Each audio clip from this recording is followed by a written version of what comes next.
Overseas citizen of India એટલે કે OCI માટે ભારત સરકારે કેટલાક નવા નિયમો લાગુ કર્યા છે અને તેના કારણે તેમની પરેશાની વધી ગઈ છે.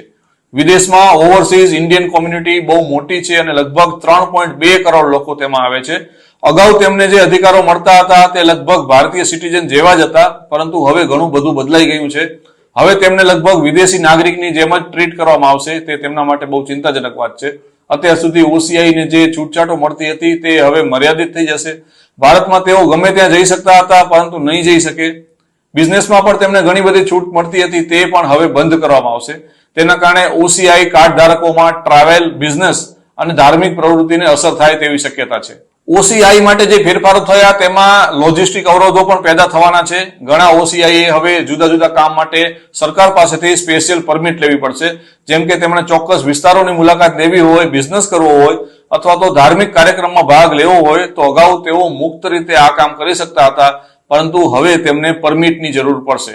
ઓસીઆઈ કાર્ડ ધરાવતા લોકો હવેથી જમ્મુ અને કાશ્મીર અથવા તો અરુણાચલ પ્રદેશની પણ છૂટથી મુલાકાત નહીં લઈ શકે. ભલે પછી તેમનું મૂળ વતન ત્યાં હોય તો પણ તેમના માટે રિસ્ટ્રિક્શન લાગુ થવાના છે અને આ પ્રદેશોમાં જવું હોય તો તેમણે સરકાર પાસેથી પહેલેથી પરવાનગી લેવી પડશે. બિઝનેસ એક્ટિવિટીને પણ અસર થશે, કારણ કે તેઓ ભારતમાં છૂટથી પ્રોપર્ટીની ખરીદી કે વેચાણ પણ નહીં ખરીદી શકે. તેમાં પણ તેમને પરમિટની જરૂર પડશે. ભારતીય ડાયસ્પોરા માટે આ બધા ફેરફારો બહુ આંચકાજનક છે અને તેમને લાગે છે કે તેમને પોતાની માતૃભૂમિથી અલગ કરી દેવામાં આવ્યા છે.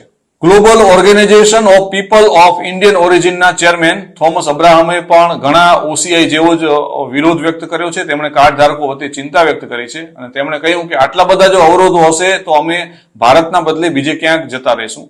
ખાસ કરીને ધાર્મિક પ્રવૃત્તિને લઈને જે નવા નિયમો ઘડવામાં આવ્યા છે તેનાથી લઘુમતી સમુદાયમાં ભય પેદા થયો છે. તેમને લાગે છે કે ધાર્મિક પ્રવૃત્તિ કરવાથી તેમને શંકાની નજરે જોવામાં આવશે. ખાસ કરીને મિશનરી વર્ક ઉપર જે નિયંત્રણો લાદવામાં આવ્યા છે તે લઘુમતીને અસર કરી શકે છે. વિદેશમાં વસતા ભારતીયો આના કારણે નારાજ થયા છે. કેનેડા સ્થિત એક એનઆરઆઈ રાજા નાયકે કહ્યું કે એનઆરઆઈ ડાયસ્પોરામાં બહુ નારાજગી છે. આ બધા હાસ્યાસ્પદ ફેરફારો કરવામાં આવે છે સરકાર દ્વારા. આ જાણે ઇન્ડિયા નહીં પણ નોર્થ કોરિયાની વાત થતી હોય તેવું લાગે છે. બીજી તરફ કેટલાક લોકો કહે છે કે સિક્યોરિટીના જોખમોને ધ્યાનમાં લઈને આ ફેરફાર થયા છે, પણ તેમાં જે લોકો પ્રામાણિક છે અને જે લોકો દેશભક્ત છે તેમને પણ બ્યુરોક્રેટિક અવરોધોનો સામનો કરવો પડશે. જર્મનીમાં વસતા એક એનઆરઆઈ આદિત્ય અરોરા કહે છે કે આ ફેરફારોથી મને આંચકો લાગ્યો છે. મારા પત્ની અને બાળકો તાજેતરમાં જ વિદેશી નાગરિક બની ગયા છે અને હવે હું ફસાઈ ગયો છું. તેઓ કહે છે કે મારે મારી ઇન્ડિયન સિટીઝનશીપ છોડવી પડી છે, પરંતુ હવે મને લાગે છે કે મેં એક ભૂલ કરી છે. અમેરિકા વસતા એક ઓવરસીઝ ઇન્ડિયન અત્યારે બેંગ્લોર આવ્યા છે અને તેઓ કહે છે કે સરકારે તેમની પરેશાની વધારી દીધી છે. અમને ફોરેન નેશનલ એટલે કે વિદેશી નાગરિક તરીકે રીક્લાસિફાઈ કરવામાં આવ્યા હોય તેવું લાગે છે અને અમારા માટે બ્યુરોક્રેસીના અવરોધો વધી ગયા છે.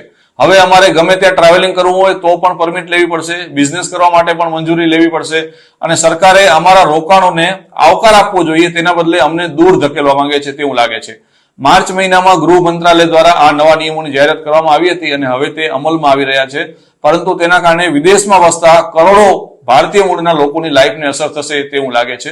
ઓવરસીઝ સિટીઝન ઓફ ઇન્ડિયા માટે કેટલાક મહત્વના ફેરફારો ગણાવી દઈએ તો જમ્મુ અને કાશ્મીર કે પછી અરુણાચલ પ્રદેશ જેવા સંવેદનશીલ વિસ્તારની તેમણે જો મુલાકાત લેવી હોય તો સરકાર પાસેથી પહેલેથી પૂર્વ મંજૂરી લેવી પડશે.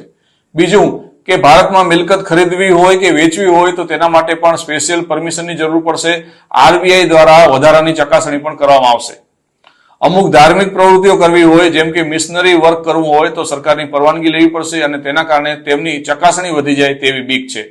ભારતીય ડાયસ્પોરા માટે આ એક બહુ મોટો ટર્નિંગ પોઈન્ટ હશે અને તેના કારણે ભારત સાથેના લાંબા ગાળાના સામાજિક અને આર્થિક જોડાણને પણ અસર થઈ શકે તેવું લાગે છે.